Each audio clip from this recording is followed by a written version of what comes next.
नमस्कार मित्रों, स्वागत है आपका विनायक एस्ट्रो चैनल में। अगर आप हमारे चैनल पर नए हैं तो कृपया इस वीडियो को अंत तक ज़रूर देखें। तो चलिए बिना देरी के शुरू करते हैं आज का विषय, विश्व की भविष्यवाणी। यह एक प्रश्न कुंडली है जो 14 मई 2025 को सुबह 6 बजे दिल्ली के आधार पर बनाई गई है। इस कुंडली के आधार पर हम दुनिया की वर्तमान स्थिति और आने वाले समय की संभावित घटनाओं का ज्योतिषीय विश्लेषण करेंगे। प्रथम भाव वृष लग्न में कृत्तिका नक्षत्र स्थित है जो भूमि तत्व से संबंधित है। यह राष्ट्र की स्थिति को स्थिर परंतु जिद्दी और अपने स्वाभिमान के प्रति सजग दर्शाता है। यह योग इंगित करता है कि भारत अंतर्राष्ट्रीय मंच पर आत्मविश्वास से भरा रहेगा। गुरु और यूरेनस की लग्न भाव में युति विदेशों से जुड़ी अस्थिरताओं और नेतृत्व संकट की ओर संकेत करती है। विशेषकर पाकिस्तान में राजनीतिक नेतृत्व पर गंभीर दबाव बन सकता है। यूरेनस का लग्न पर प्रभाव अचानक लिए गए निर्णयों और अभूतपूर्व घटनाओं का संकेत देता है, जिससे पाकिस्तान की जनता में राजनीतिक अस्थिरता उभर सकती है। इसके अतिरिक्त अमेरिका, चीन और भारत जैसे प्रमुख राष्ट्रों में भी राजनीतिक पुनर्गठन, कठोर निर्णय या असामान्य नीतिगत बदलाव देखने को मिल सकते हैं। द्वितीय भाव मिथुन है। मिथुन का बुध जो द्वादश भाव मेष राशि में स्थित होने के कारण आर्थिक मोर्चे पर कमजोरी और अपव्यय का संकेत देता है। इस योग के प्रभाव से वैश्विक अर्थव्यवस्था में अस्थिरता, ब्याज दरों में उतार चढ़ाव और प्रमुख मुद्राओं विशेषकर डॉलर में गिरावट देखने को मिल सकती है। IMF, वर्ल्ड बैंक और डॉलर आधारित वैश्विक वित्तीय संस्थानों पर दबाव व तनाव उत्पन्न होने की संभावना है। डॉलर की कमजोरी के चलते सोने और चांदी की मांग में उल्लेखनीय वृद्धि हो सकती है, जिससे वैश्विक मुद्रास्फीति में तीव्रता देखी जा सकती है।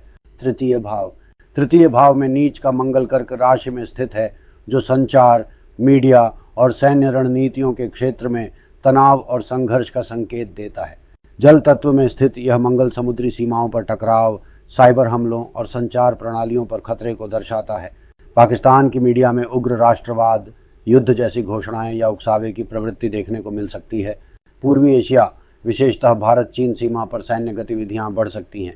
इसके साथ ही नाटो या रूस की रणनीतिक योजनाएं उजागर हो सकती हैं, जिससे वैश्विक सैन्य संतुलन प्रभावित हो सकता है। चतुर्थ भाव में सिंह राशि स्थित है। सूर्य द्वादश भाव मेष राशि में स्थित है। यह योग राष्ट्र के भीतर असंतोष, गृह संघर्ष और विरोध प्रदर्शनों की आशंका को दर्शाता है। गृह नीति में विफलताएं विभिन्न देशों में आंतरिक तनाव को जन्म दे सकती है। अमेरिका, फ्रांस, इजराइल और ईरान जैसे देशों में बड़े पैमाने पर नागरिक आंदोलन, विद्रोह या दंगे देखने को मिल सकते हैं, जो वैश्विक स्थिरता को प्रभावित करेंगे। पंचम भाव में केतु स्थित है और उस पर राहु की दृष्टि पड़ रही है, जो भ्रम और अनिश्चितता का संकेत देता है। इस योग के प्रभाव से वैश्विक शेयर बाजारों में अत्यधिक उतार चढ़ाव देखने को मिल सकता है। AI, टेक्नोलॉजी और क्रिप्टो करेंसी से जुड़े क्षेत्रों में अचानक मूल्य परिवर्तनों की संभावना है। निफ्टी और नैस्डैक जैसे इंडेक्स अस्थिर रहेंगे, जिससे निवेशकों में चिंता बढ़ेगी। युवा वर्ग में असंतोष और विद्रोह की भावना प्रबल हो सकती है। विशेष रूप से पाकिस्तान जैसे देशों में आंदोलनों की स्थिति बन सकती है। षष्ठ भाव तुला राशि, शुक्र एकादश भाव में स्थित है और तुला राशि उस पर मंगल की दृष्टि पड़ रही है, जो शत्रुता और स्वास्थ्य संकट का संकेत देता है। इस दौरान किसी महामारी या वायरस से जुड़ा वैश्विक संकट उभर सकता है। सीमा क्षेत्रों में तनाव, विशेषकर भारत चीन और भारत पाकिस्तान के बीच टकराव की संभावनाएं प्रबल हैं। गुप्त जैविक हथियार अनुसंधान या लैब लीक से संबंधित विवाद सामने आ सकते हैं। विश्व स्वास्थ्य संगठन WHO की भूमिका पर सवाल उठ सकते हैं और वैश्विक स्तर पर स्वास्थ्य नीतियों की विश्वसनीयता पर संदेह जताया जा सकता है। सप्तम भाव वृश्चिक राशि में है, जिस पर राहु और नेपच्यून की दृष्टि तथा नीच का मंगल प्रभाव डाल रहे हैं। यह विदेश संबंधों में अस्थिरता और छल कपट का संकेत है। राजनयिक प्रयास विफल हो सकते हैं, गुप्त संधियां टूट सकती हैं या धोखाधड़ी के मामलों का खुलासा हो सकता है। समुद्री सीमाओं को लेकर विवाद गहरा सकते हैं, विशेष रूप से दक्षिण चीन सागर और अरब सागर क्षेत्रों में। व्यापारिक समझौते, विशेष रूप से एशिया और यूरोप के बीच तनाव की भेंट चढ़ सकते हैं। रूस यूक्रेन, चीन ताइवान और ईरान इजराइल जैसे संघर्ष क्षेत्रों में युद्ध या आक्रामक सैन्य कार्रवाई की संभावना बढ़ती दिख रही है। अष्टम भाव अष्टम भाव धनु राशि लग्न में गुरु स्थित है। विश्व स्तर पर भूकंप, ज्वालामुखी विस्फोट, हिम तूफान या अन्य प्राकृतिक आपदाएं अचानक उत्पन्न हो सकती हैं।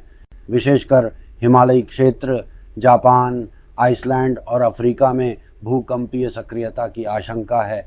साथ ही उच्च स्तरीय राजनैतिक हत्याएं, गुप्त सैन्य या खुफिया दस्तावेजों के लीक होने की घटनाएं सुर्खियां बना सकती हैं। यह काल वैश्विक गोपनीयता भंग होने और सत्ता के असमय परिवर्तन का सूचक हो सकता है। नवम भाव मकर राशि में वक्री प्लूटो उपस्थिति धर्म के नाम पर राजनीतिक ध्रुवीकरण तथा वैश्विक न्याय व्यवस्था में असाधारण और ऐतिहासिक फैसलों की संभावना है। भारत, अमेरिका, ईरान और सऊदी अरब जैसे देशों में धार्मिक और राजनीतिक हलचल तेज हो सकती है।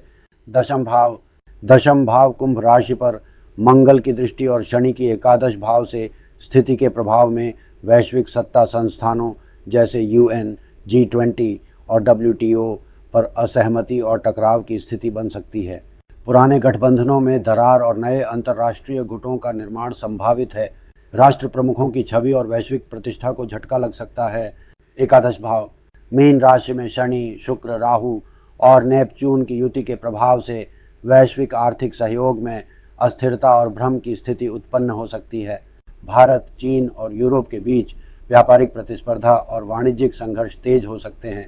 डॉलर, यूरो और रुपये जैसी प्रमुख मुद्राओं में अस्थिरता देखने को मिल सकती है। कच्चे तेल की कीमतों में अचानक उछाल, ऊर्जा संकट और व्यापार नीतियों में परिवर्तन की संभावना बनी हुई है।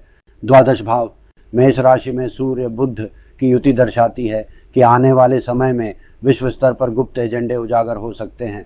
दूतावासों को लेकर विवाद, खुफिया एजेंसियों की गतिविधियां और गुप्त मिशनों का भंडाफोड़ संभव है। अमेरिका, चीन, भारत, पाकिस्तान और इजराइल, ईरान के बीच गुप्त हमलों, साइबर हमले की संभावना बन रही है।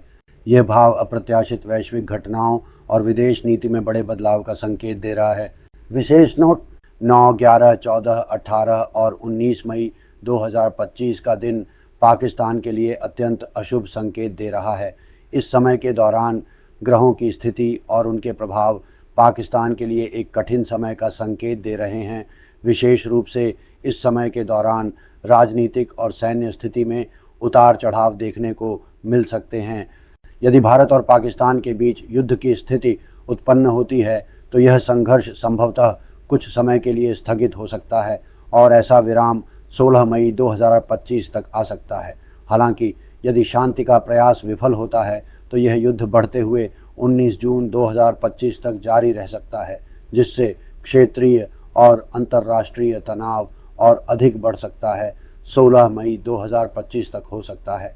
अन्यथा यह संघर्ष बढ़ते हुए 19 जून 2025 तक जारी रहने की प्रबल संभावना बन रही है। अगर आपको यह जानकारी उपयोगी लगे तो वीडियो को लाइक, शेयर और सब्सक्राइब करना न भूलें। आपका समर्थन हमें और भी प्रेरणा देता है ताकि हम आपके लिए नई और ज्ञानवर्धक ज्योतिषीय जानकारियाँ ला सकें। फिर मिलेंगे एक नए विषय और नई जानकारी के साथ। जय हिंद, जय भारत, धन्यवाद। जय श्री राम।